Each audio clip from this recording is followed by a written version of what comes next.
Okay, hi friend. I just wanted to show you the dough in the KitchenAid and how easy it is, and then just consistency, because dough on a dough hook often is like a ball being rolled around inside the bowl, and this dough is not that. It is forgiving, but it's not supposed to be that dry. If you put that much flour in it, you're gonna get it too dry, and then your bread's gonna dry out within a couple days and be a bit more dense.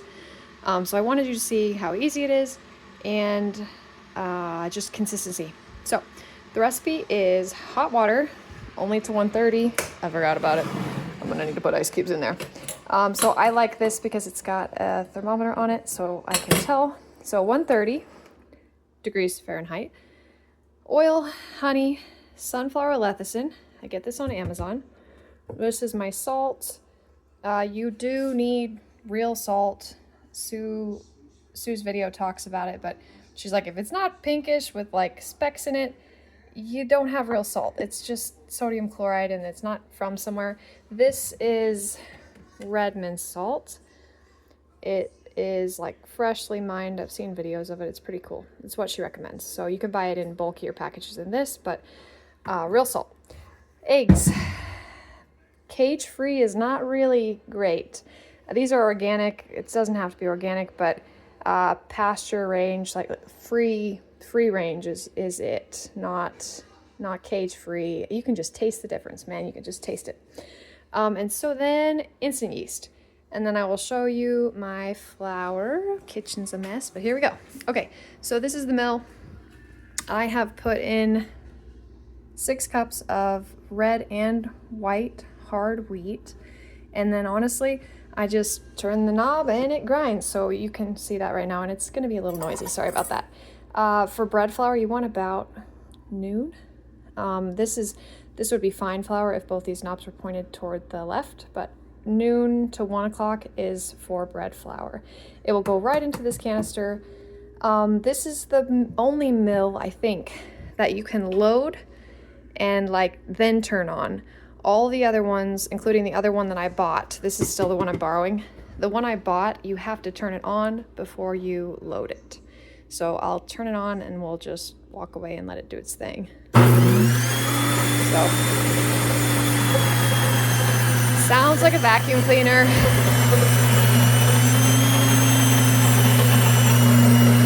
And the pitch changes when it's done, so then you'll know. Last little bit going in there.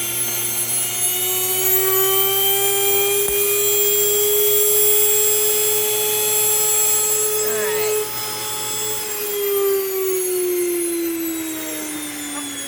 So you heard the pitch change there. When it changes, you let it run for about 5 more seconds till it cleans its own blades. And then, here we go, pop out the canister. I beat on the lid to try to get all of the stuff off the top of the lid.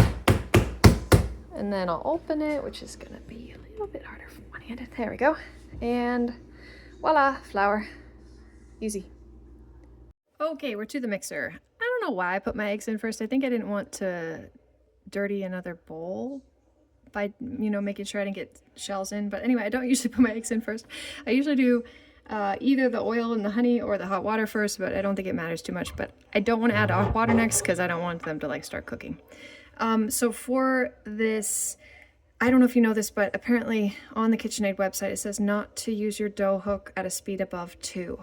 2 is like where you're supposed to use it. So I will probably use like the stir mode for a couple minutes just to kind of mix these things together, and then I will go to 2.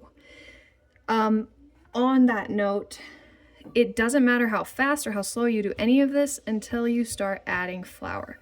So you can let it just stir around this egg, this water, this honey, this oil, this salt, and just like walk away, forget about it for like, be intentional about making your bread, but like it doesn't matter. But once you start adding the flour in, you need to kind of get it in there because the flour hits the water and it starts to activate and starts to be form gluten. And you don't want like the first batch you put of flour in to be like way ahead of the last bit of flour you put in. And then the last note I will make is that you add flour not based on the recipe, the recipe gives a range. So for this recipe, it is 4 to 4.5 cups, and I am doubling it, so I'm going to be doing 8 to 9 cups. I find that it usually ends up at about 8.25 to 8.5, depends on the day, depends on the eggs. But you're looking for a consistency as you add the flour, and that's what I wanted to show you today, because if you wait for it to get to this bow that, or ball that the hook is grabbing, you are too dry.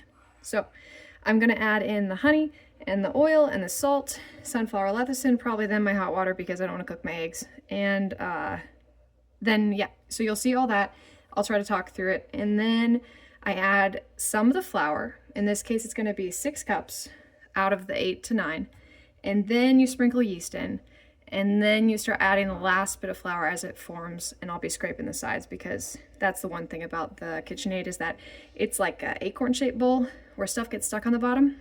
And so the one thing that you'll have to do is kind of scrape the sides and try to make sure there's not just a ball of flour sitting at the bottom that needs to get mixed in. I'll try to show you that. Hopefully you can see it. Yeah, here we go. So the recipe calls for 1/3 cup of oil. Again, I'm doubling it, so I'm going to do 2/3 cup.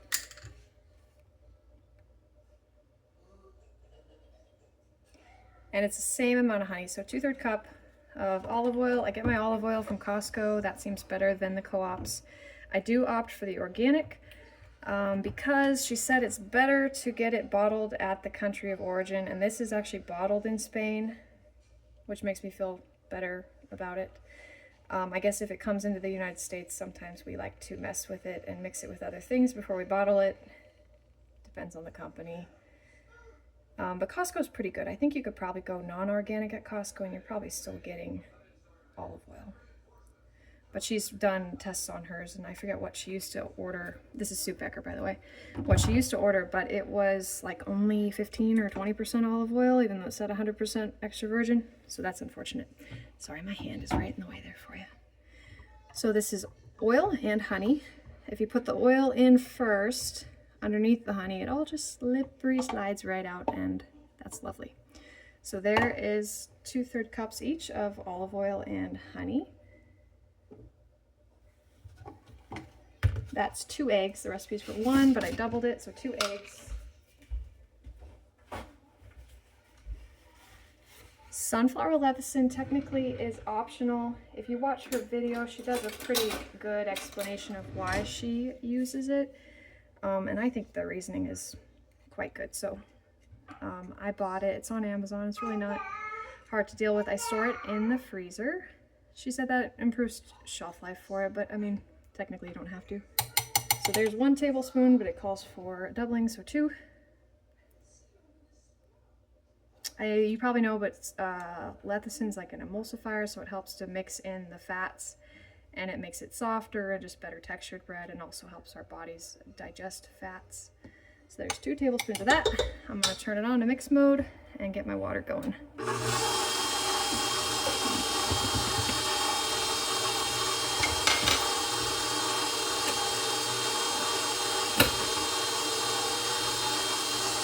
So that's mix. Here's 2.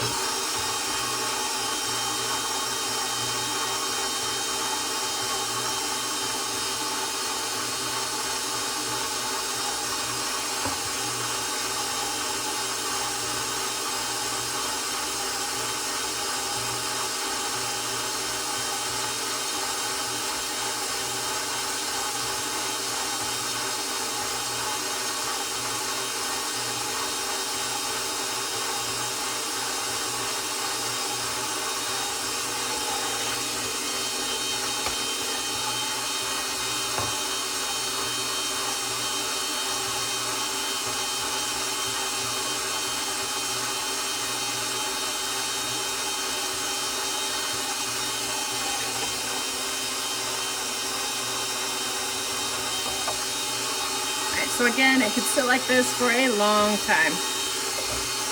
Doesn't matter what. It honestly, it's like a soupy mess. That lecithin chunk never really gets into the dough until the flour gets in.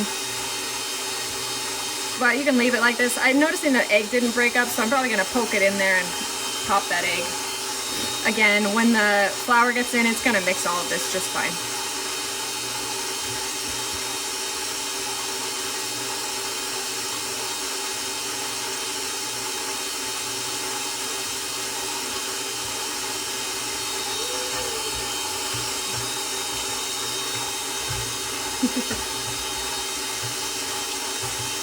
Egg, more or less broken. All right.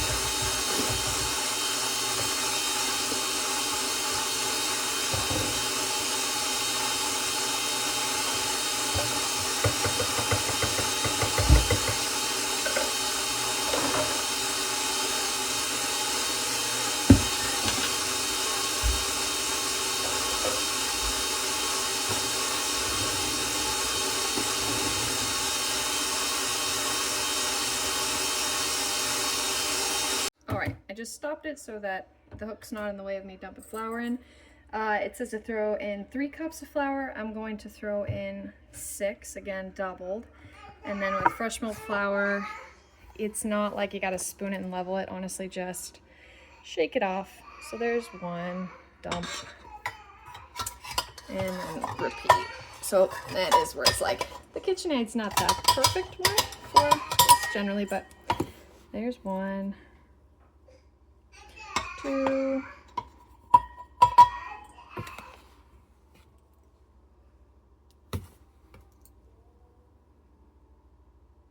probably just lower it. There we go. All right, 3,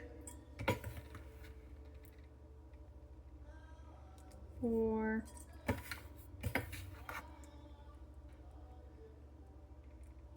5, and 6. Okay, so flour's in. I'm gonna get it back up, get it back on, then sprinkle in 2 tablespoons of instant yeast.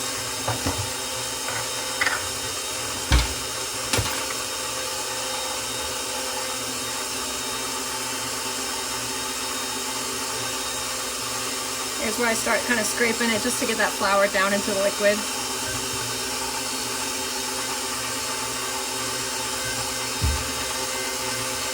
Once it looks kind of soupy on top is when I sprinkle in my yeast.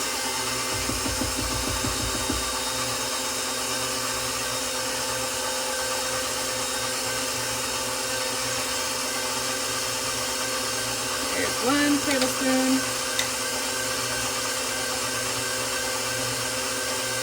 Here's 2 tablespoons.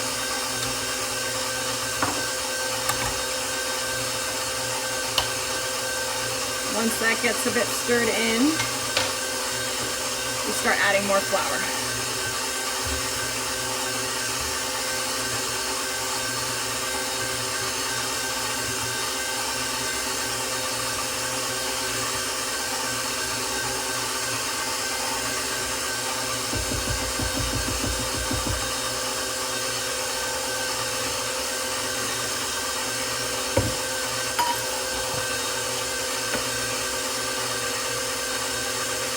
This is 6 1/2, 7,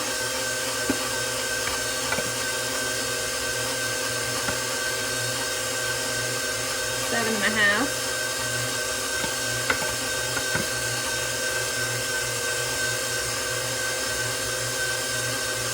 8. I always go to 8 at least, and then it depends on the day. I'm gonna work that down though.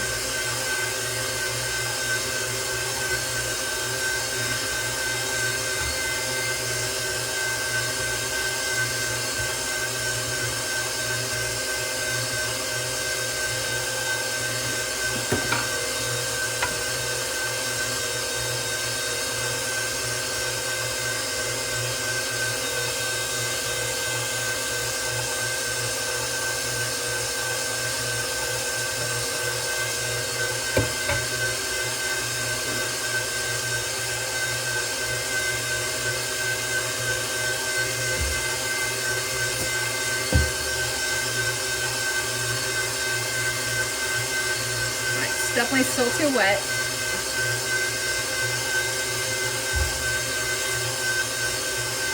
Gonna check on the bottom, make sure it's on the pile down there. Doesn't look like it.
getting closer.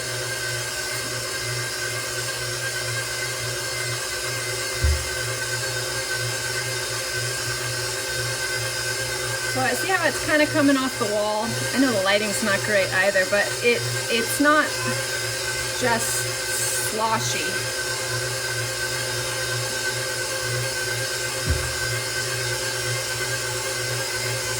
See how it comes off the walls. So it's not sticking to the hooks, but this is good to me. This looks really good.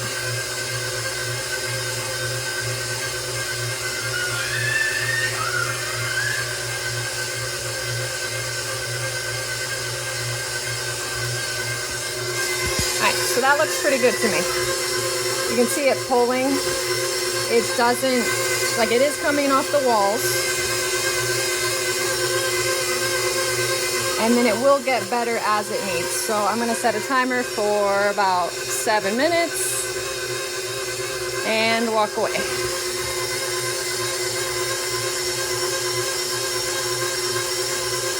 So it's been 7 minutes. I did scrape the walls one more time the way that I did, and I'll be really honest, in my talking video process, I forgot to put in salt.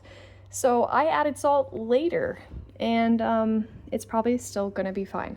So that's the great thing about this. If you're not distracted with kids and video making, you'll probably won't forget the salt when you're reading your book. However, it's probably gonna be fine. So I wanna show you, again, it never grabbed onto the hook. And I'll send you a video of I made some pita bread. So I made pita bread. Pita bread was a ball on the hook. This is never like that. So I'm gonna feel it. That's kind of how you know if you needed it enough.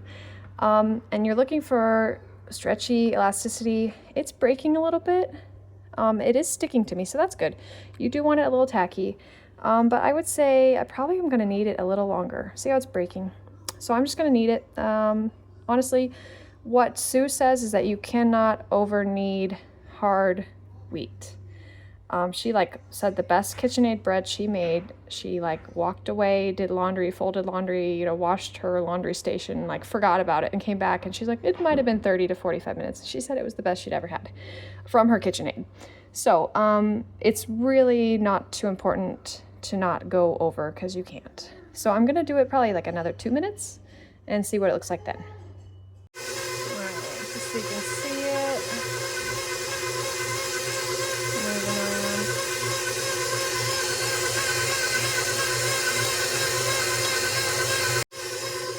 Okay.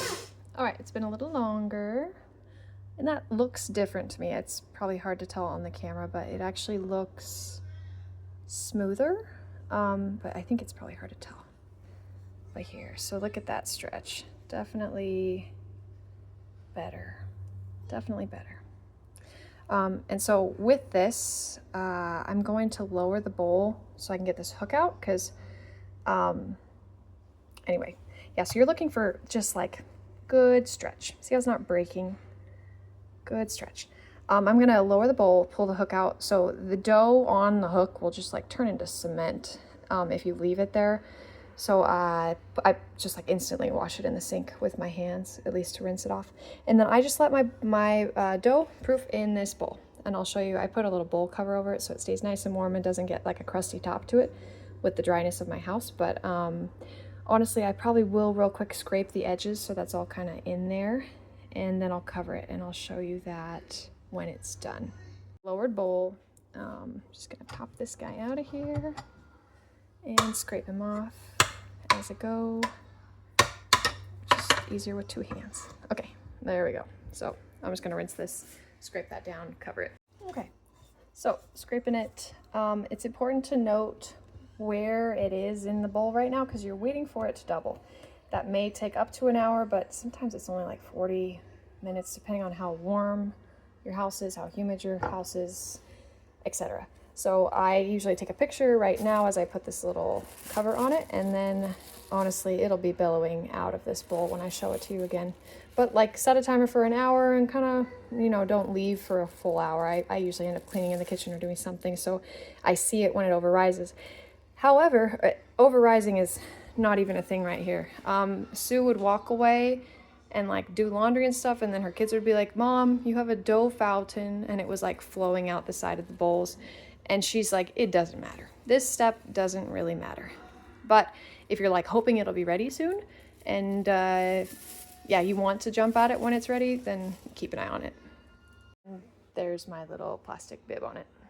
So yep, there we go. Now we wait an hour, more or less. Okay, so it has been 40 minutes, like on the noggin, and as you can see, it's definitely doubled. Definitely doubled. So, and it's absolutely fine. And oops, I always catch it on the back there. There we go. Okay, so beautiful, fluffy, moist looking dough.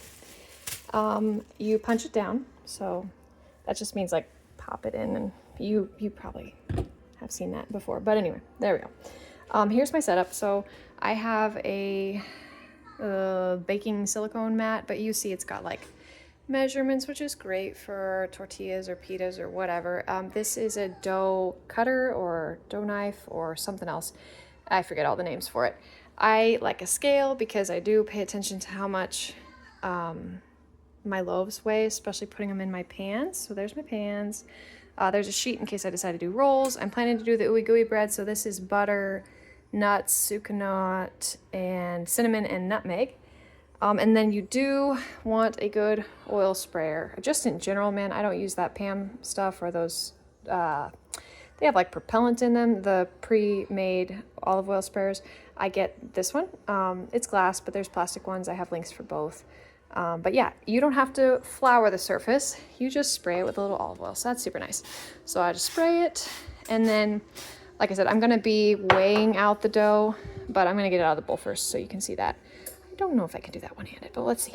So you can see it's tacky, it's sticking to me, but it's definitely like soft and gooey and coming off the walls just fine.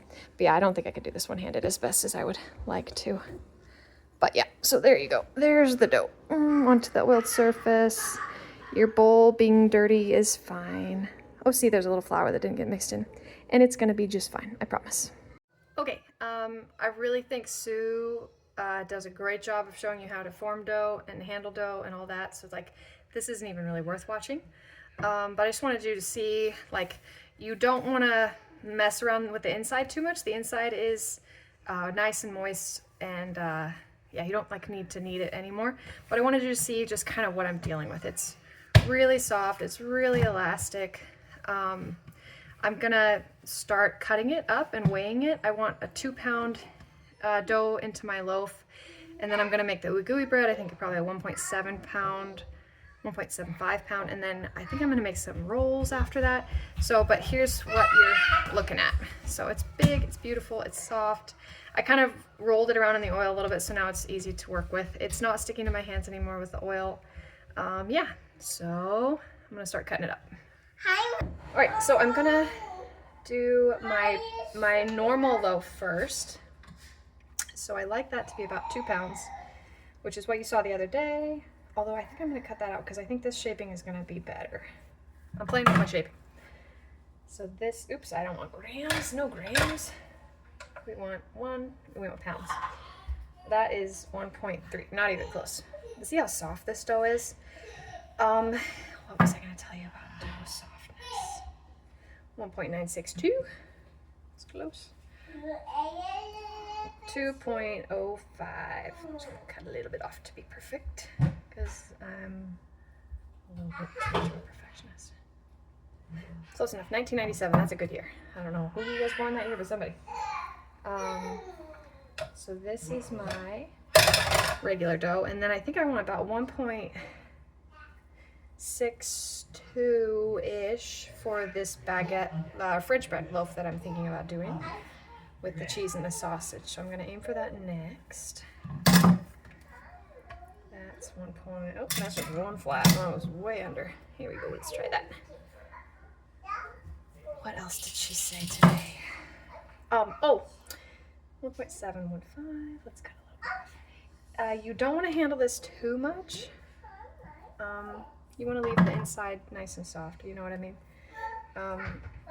if you mash it around a lot and then try to roll it out right after, it might be like tough and like fighting you as you roll it, which I think it will be in the other video. You'll notice I roll it and it like comes right back. I roll it, it comes right back. She's like, you can push through it, but also you can let it sit for about 10 minutes, settle out again, and it'll be easier for you to roll if you handled it too much.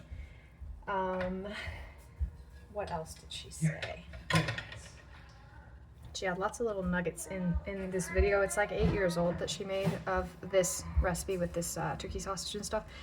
And so I really like it, but it's old and she had all these little things she was saying. Oh, if you make bread, oh beautiful, that's 1.7.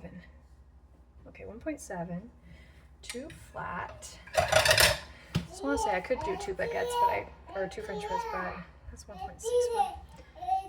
Hi, Ezzy, you did it.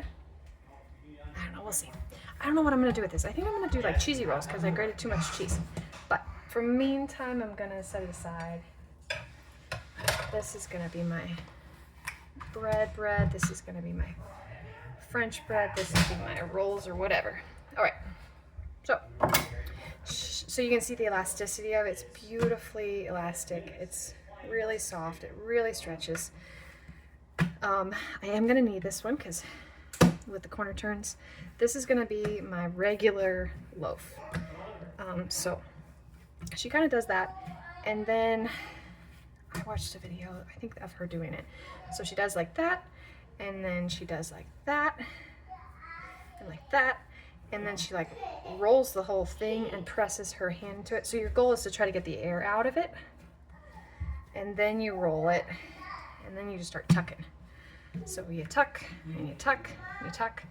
They say you want to create surface tension on the top. I don't know if that's kind of visible to you, but you see how it is kind of like pressurized slash pulled. That's a good thing. So kind of shape it like that. And honestly, it's nice and warm, and it's beautiful, and it seems to be in good form. And I'll show you me plopping it in the pan. If you pull your pans out of your cabinet and they're like real cold, either turn on your oven to 350 and set the pan on top of it for a while so it warms up, or pop the pan inside the oven for just a little bit to get it. It's not warm. Like this is not any warmer than the yeast water like bowl. It's just not ice cold. I think if it's ice cold, the outside will rise slower than the inside and you get kind of weird structure stuff. I'm not sure, but I went actually to her store and I talked to her son about bread a little bit, and he said that was something to think about. So there it is. We will look at it again after it rises, but that's what I like to see for like pre-rise. So I know what double will look like for this bread when I see it double that size. Now this is going to be the thing I've never done before, which is the turkey sausage roll. So I think her paper says to roll out about 12 by 8 inch, which, you know, this has all these lines on it, but honestly, I'm gonna have my pan right in front of me, and I don't wanna make it as long as the pan because once it doubles, it's gonna actually stretch out a little bit. So I'm kinda gonna use that as a guide. And then obviously the wider you make it, slash the longer this way, the more rolling, which I think is not an issue. The bigger issue would be if I made it too long for the pan. But none of this is perfect. This is my first time doing this. I just want you to see that you can fumble through this. There's so many things you can do. You can triple this batch in a certain mixer, you know, the other mixer, and make like anything you can think of. I might make a burger bun or a couple just so you can see. You literally just weigh out 3 ounces and you roll it into a ball, kind of like I just did, and you cup it under, and there's a burger bun. It's so versatile. And it's so good. Like I said, the hockey puck burger buns, they were fine. They were really good. Even as a burger, like they were good. So just learn, trial, error, learn some more. So I am trying to, I really do love this. I have a regular rolling pin, but she did sell me on this. I was like, you know, it kind of makes some sense. Let's see.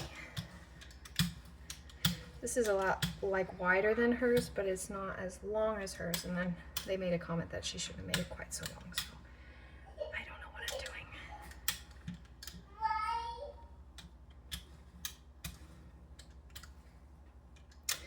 You don't want it super thick. She said like a 1/4 inch, definitely not a half. I'm actually getting close to the length of the pan here, side to side. Sorry, I know it might be hard for you to see. Yeah, it definitely looks a little different than hers did. Hers was wider and not as long. Let's see, what have I got? I've got 7 and 7, so I got 14 inches wide, and quite a ways that way. Let's go with it. You know what? Let's go with it. Oh, that's what I was going to tell you. If you make bread, it's really delightful out of the oven, you know, first day, really soft, moist, and then like day 2, day 3, it's dry. Try to get less, oh, she tucks the ends. So I have a little wiggle room. I have a little wiggle. If it's dry, day 2, day 3, try to use a little less flour than I did in the mixer today. Like, I don't know what this bread's gonna be like, but whatever you make, kind of make a note of how it felt, how it rolled out, all that, and then next time, try to get it a little wetter if possible. By the nature of using a hook, we're gonna have a drier bread than the other option that she uses, which is like a roller and a scraper. So it will be a little bit drier, but she said that she could serve her bread at 7 days and have it as moist as day 1. I don't think we'll ever be able to achieve that with a KitchenAid. You definitely want to leave one of the edges clear. I kind of need to think about it. This is 1.5 pounds of meat. She called for 1 pound, and then I'm assuming she put the whole thing in there, but I'm not actually sure. So I'm just winging this whole thing, Deirdre. Trying to remember exactly what she did. 2. I know you want to leave part of the ends open.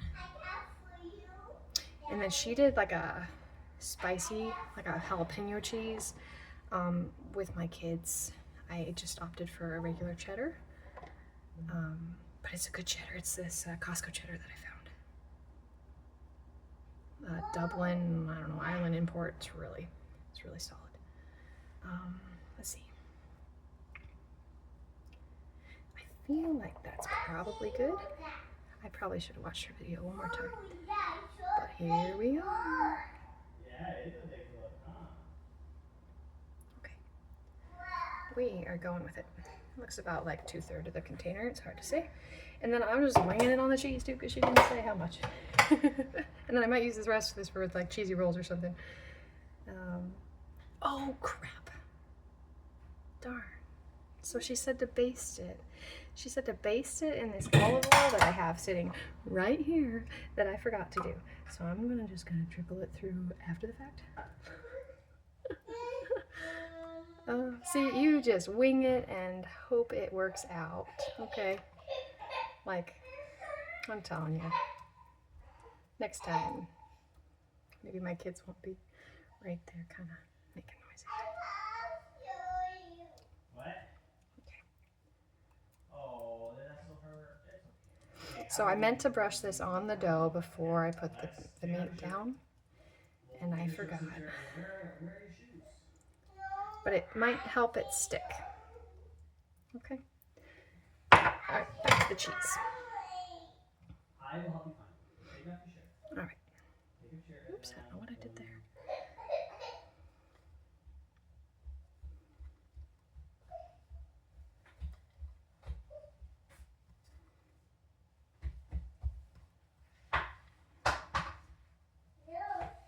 Okay.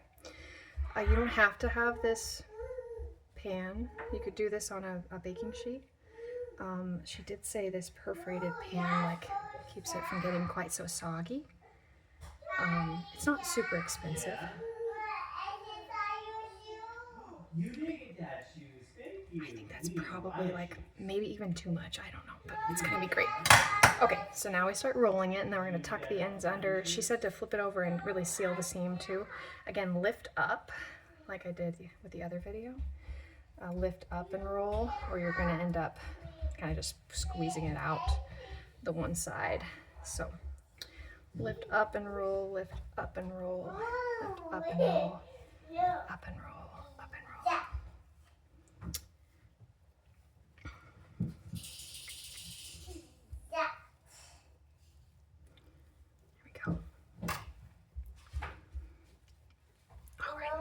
is beautiful. It's beautiful.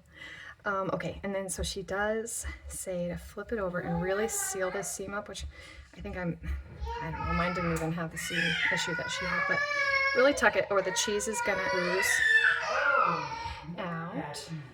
Okay, so and roll it back under and then tuck the ends. Sorry, you can't quite see what I'm doing. Okay, just tuck the ends under, make sure it's nice and sealed. Tuck it beautifully round. Lovely, lovely. I will show you what that looks like. Oh, something she says, you know some bread is shiny. You can either do like, if I had a spray bottle of water right now, I could spray it with water and then sprinkle it with seeds, like everything bagel or whatever you want. That helps stick. See, water helps stick. But you also could, sorry, I get totally derailed by my kids. You could take 1 egg white and a little bit of water. There's a specific ratio for it, and do an egg wash on it, and then it would be that shiny kind of coating, just finish, you know. I think at that point it's all just like for impressing people, but that's beautiful. I'm so excited. So that's what it looks like right now. Isn't it pretty? We'll find out. I'll show you as it goes.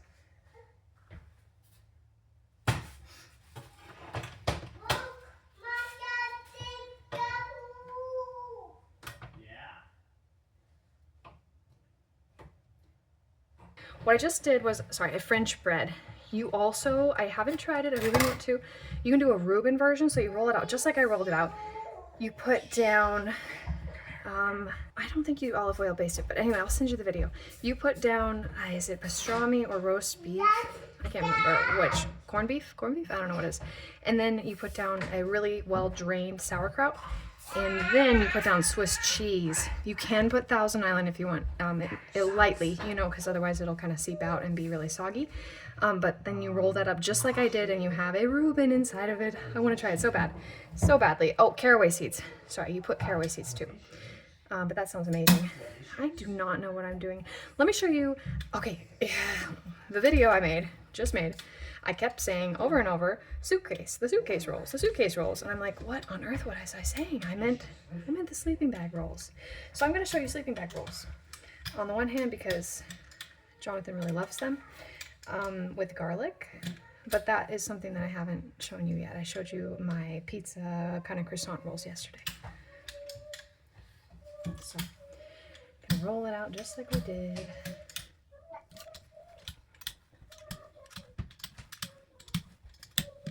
But it's cute. And this, it's like 8 years old or something, so it's a get started one, just like the other one that I sent you. That's 3 hours, but this one's 5. I do watch it on 1.5, but there's just so many little gems in it. She said she got to the point where she was like, well, I started basing my meals off of what bread we were gonna have with them.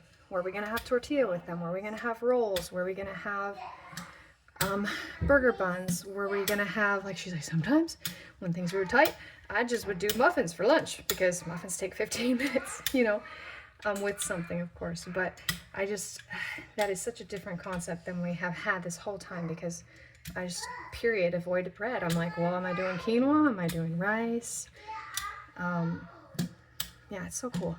The thought of just like, I'm just gonna put meat inside this bread, and it's like a meal, which is pretty cool.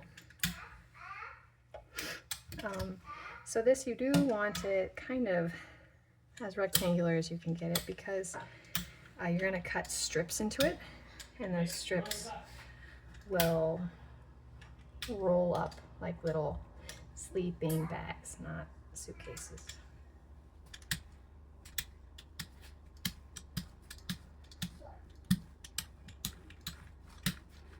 A 1/4 inch thick, doesn't matter overly much, to be honest.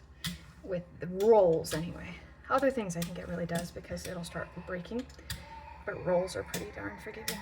So I think I'm just going to baste them in the olive oil mixture that I have. It's honestly, it's her recipe for her garlic rolls. So it's olive oil heated on the stove with garlic and Italian seasoning. Okay, sorry Deirdre, I'm back. I shredded more cheese. I asked Jonathan if he wants me to put sausage in there, because why not? And I grabbed the Italian seasoning and the garlic seasoning, or garlic powder. So quite frankly, do anything, man, do anything. If you have some kind of infused olive oil, try it. If you want to try pepperoni, she has a pizza one. She does pizza sauce, light pizza sauce, dust. You know, like again, it'll get soggy. So she does pizza sauce with cheese, with pepperoni. Do your thing, girl. Just try it. Just try it. You guys will like it. So I'm just gonna do this olive oil that has garlic and Italian seasoning in it, and then it's not garlicky enough, quite frankly, for my husband. So I'm gonna add some garlic powder to it, and then more Italian seasoning. And I'm probably doing it a little heavy-handed. I did that last time too. It was oozing out everywhere, but you know, I like oozy stuff. So your end product won't be greasy at all. So spread it around.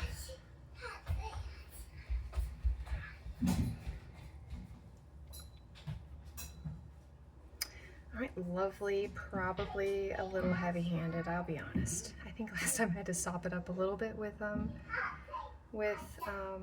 paper towel. Probably will need to do that again, I'll be honest. Oh well. And then dusting of Italian seasoning. Okay, probably it's something you would already know, but like the French bread I just made with the sausage and stuff in it needs to be stored in the fridge. I'm not sure about cheesy stuff. If I put sausage in these, I'm going to be inclined to put them in the fridge also. Okay, cool. Okay, seasoning. Oops, there we go. That should satisfy a little bit from. Probably sausage first. Can't hurt. Oh, I don't know if it's going to work. I think I might put a little sausage in each one just after I cut it. Let's see. We'll find out. We'll find out if that's a good strategy or not.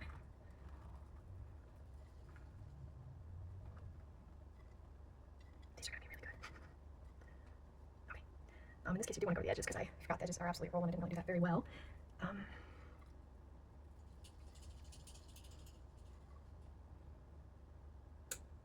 So right now my oven is at 350. I do have like a mental image of kind of what those two things look like. I don't have a timer set, honestly. Like sometimes I set a timer for 30 minutes just because I know that's like almost the bottom range of doubling, but it depends on the temperature of your house and a lot of things. And so mentally just, well, honestly, I take photos. I really do take photos like after I form, so then I can know what it will look like when it should be doubled. You cut these pretty narrow. First she does a slit down the middle, especially when I'm kind of this wide, deep, long, I don't know. Again, good sign that it's pulling apart like yesterday. And then you want to do about an inch. That's going to be a little weird and wonky, but after that, like narrow's not bad because they puff up so good. So about an inch. I'm kind of doing them a little fat, honestly, but that's okay. Kind of help the cheese stay in there. It all doesn't really matter. It's all gonna taste really good. I don't think Italian and cheddar go together either. I don't know exactly what I was thinking. We have Parmesan and stuff. Oh well, here we go. This is gonna be a wonky one, but that's okay. Okay, beautiful. And then I think as I roll it, I'm just gonna sprinkle a little bit of meat, maybe right in the middle of them. Here, I'll see. So starting at this end, honestly doesn't matter. He likes to kind of pick them up and roll them tight like a sleeping bag. So then when I get to a certain point, I'm gonna just throw a little bit of turkey in there. And he likes it so that the ends are squishing out. And by he, I mean her husband, sorry. So yep, I don't know if that's a good thing the cheese is coming out everywhere or not. We'll find out. So roll it up kind of like a sleeping bag, and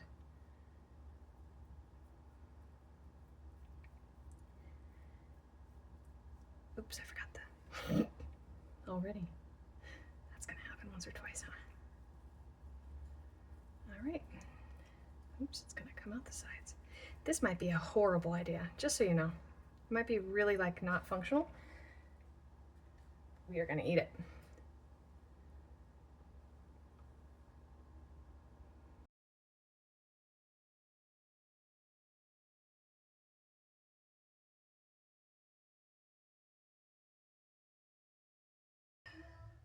Let's do ooey gooey next. So I'm gonna move my roll bit off of here so that I can get my ooey gooey going.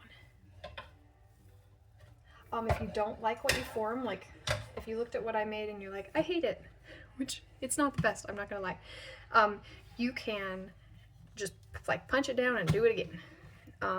Even if you let it rise for a little bit, you can punch it down and do it again. So I am gonna just kind of do some stretch and folds, nothing crazy. Again, you really don't interrupt the inside of it, but just kind of shake it out, throw it down. All right, we're gonna try to do the ooey gooey again. So rolling it,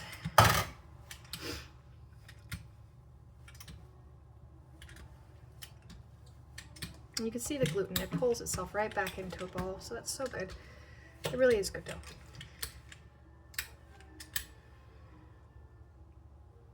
But yeah, you're pushing all the air bubbles out.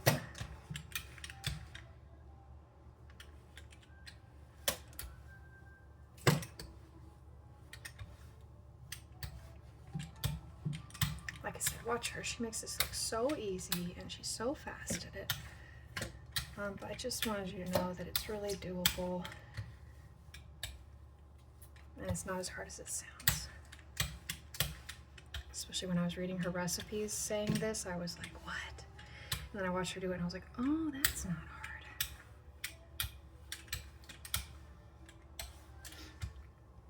So ooey gooey bread is just her streusel coffee cake topping.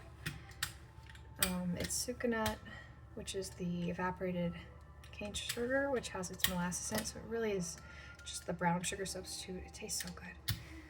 Butter, 3 tablespoons of butter, 3/4 cup sucanut, a teaspoon and a half of cinnamon, a 1/4 teaspoon of nutmeg.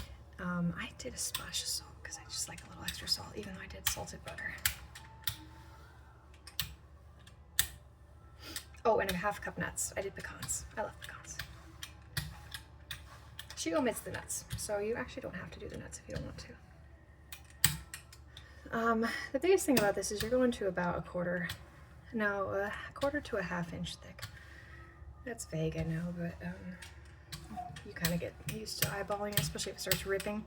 But honestly, if it starts ripping, because mine was ripping, it won't matter when it's in the pan rising, so don't sweat it. It's all just not that big of a deal, so that's what's great about yeast bread. I'm a bit of a perfectionist, but you don't need it to be perfect. It's not, even if I am a perfectionist, but try to make it somewhat, even, because you're gonna be rolling it up here in a little bit.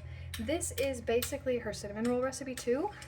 It doesn't have the nuts potentially, or I don't remember, but you do this for cinnamon rolls. So you roll it out big and beautiful like this, and then you roll it the way that I'm gonna roll it for this bread. And instead of wrapping it on itself and putting it in a loaf pan, you just cut it and then into cinnamon rolls and then line them in a pan and let them rise and then bake them. So easy. All right, so this is my sucanut butter mixture. I'm gonna dust it everywhere.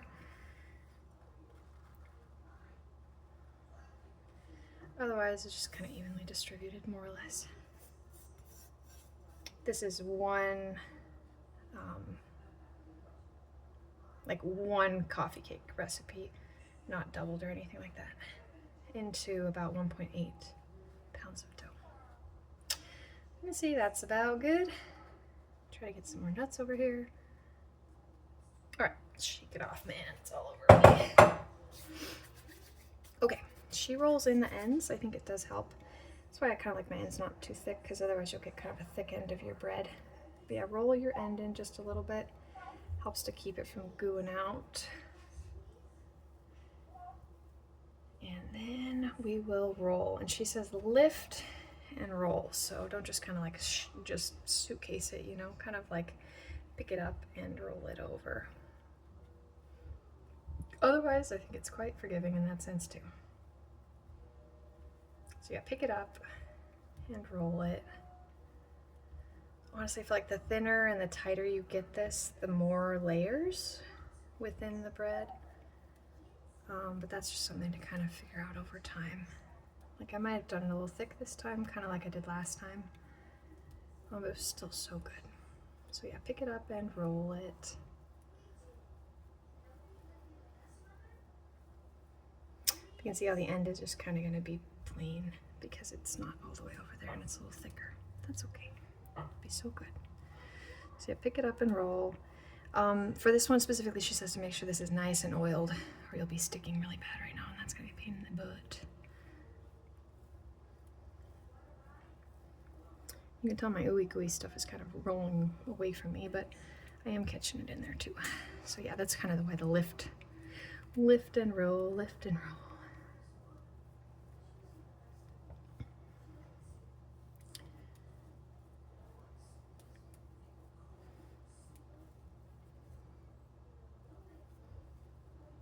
Yeah, I rolled it right out there. Okay, that looks good. Okay, so once you get it all the way, now we're gonna start like stretching it out a bit. Not too much, but you do want to squish it. Squish and stretch it out. If you want to shape it this way, you do not have to shape it this way. You actually, what she used to do is she would stretch it out long, cut it into 3 separate pieces, and then braid them. Watch her video, it's really cool. But she said that she saw this at some baking convention or something, and she's like, that is just ideal because you do get the gooey all kind of spread throughout, and it's not quite as much work.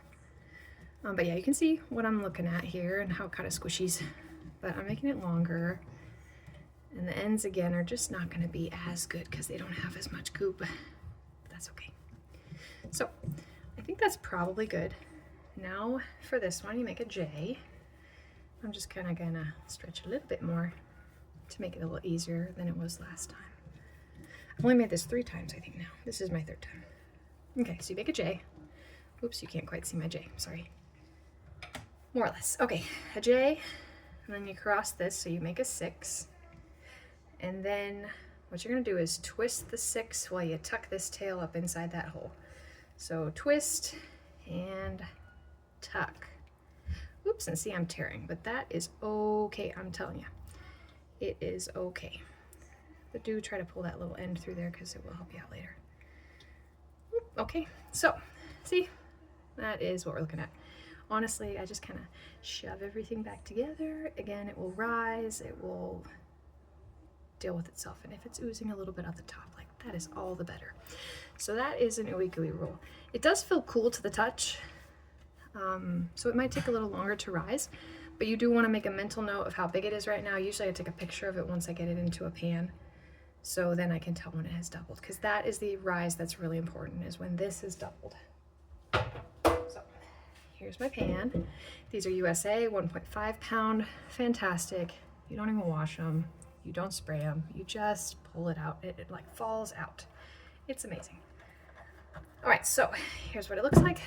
Lovely, I like it in the pan. You can also do it freeform on a sheet if you want to. I usually do take one of those bib things and put it over that just so that it's a little warmer and a little better rising. All right, rolls. Here we go. So this is my roll dough. Again, I don't know why, but shake it out. She does that. Okay, I'm gonna roll it into a circle. We're gonna do orange olive oil and cinnamon. No sugar, I'm sure it would be good with sugar, but that other one's pretty sugary. So I like this mat. I like mats with the circle on them because it just makes it easy for tortillas and all kinds of stuff. Pita breads. I'm not going for a size so much as a thickness again. If you want really thick rolls, have at it. I kind of like them a little smaller so they're easy grab, not like a huge thing, especially for the kids. Oops. Well, there's going to be a nut in the middle. I don't care.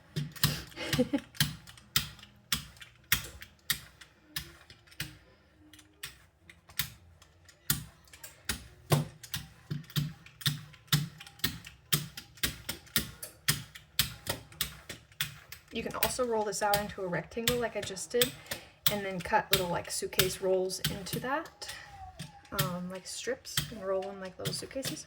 That's also delightful. That's how they do their garlic rolls. I kind of like these round ones. They're kind of fun.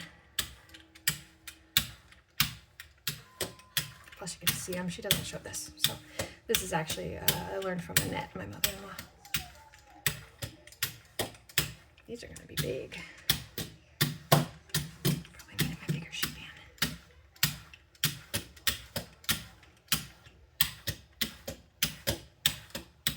This is probably about 6 burger buns, just so you know, worth of dough. And the bread will last for a week on the counter. Or you can freeze them.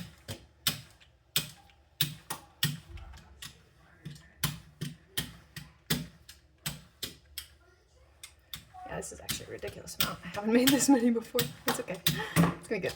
It's gonna be good. We love these.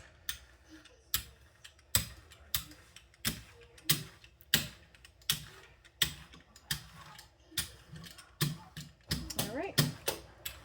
Ridiculously big. Okay, I'm gonna switch out my cutting or my cooking pan because I need bigger.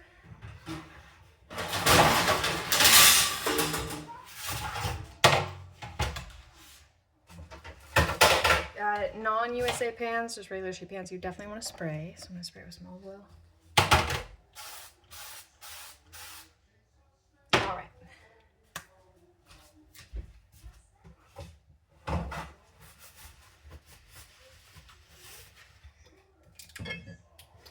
Here's the brand of olive oil.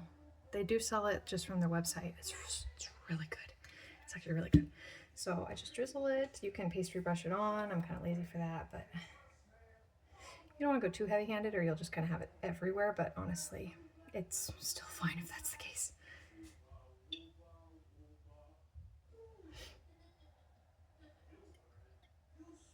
Okay, and then some cinnamon.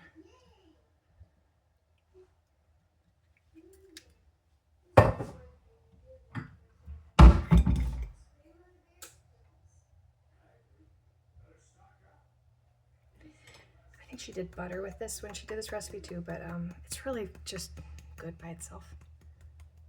We don't mind it.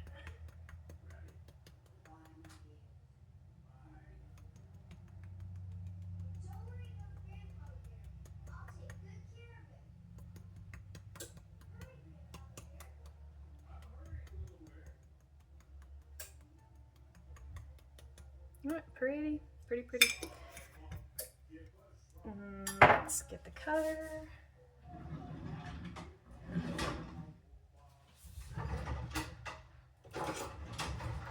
This cutter is in my supply list. It's like plasticky, and so you can use it on your silicone mat and not worry about cutting anything, which is great.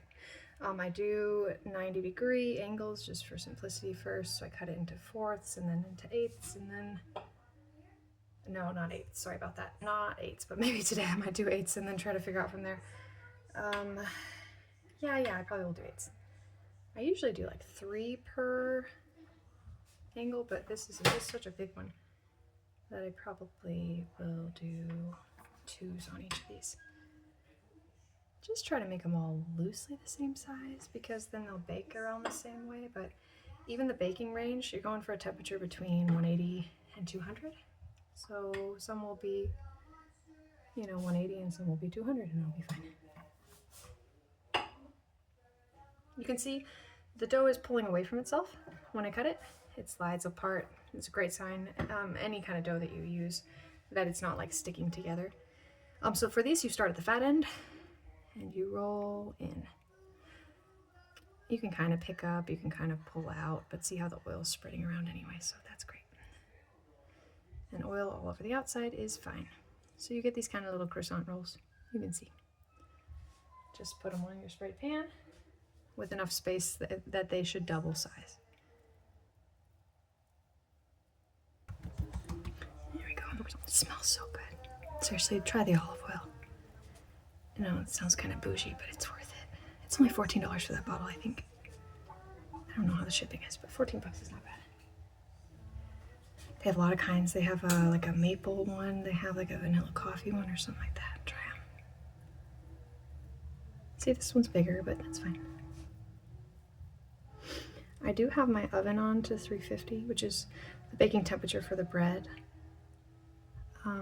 Just to kind of be warm underneath the pans. It helps it rise a little faster, but it doesn't matter. It will rise. It will rise in your fridge, whether you want it to or not. It will rise. It just takes a little longer. But you're literally not looking at a timer now. You're looking for doubling. The rolls technically should bake at 400 for like 10 to 15 minutes, but I prioritize my bread because I'm making it all at the same time and I want my bread to bake correctly. They all bake fine, but the bread is supposed to be done at 350 for about a half hour. So if it works out where I make the rolls first and they can go in while the bread is rising still, then I'll do it that way. But otherwise, I just do everything in there at 350 at the same time, and I get these rolls to 190 and then pull them out before the bread is done.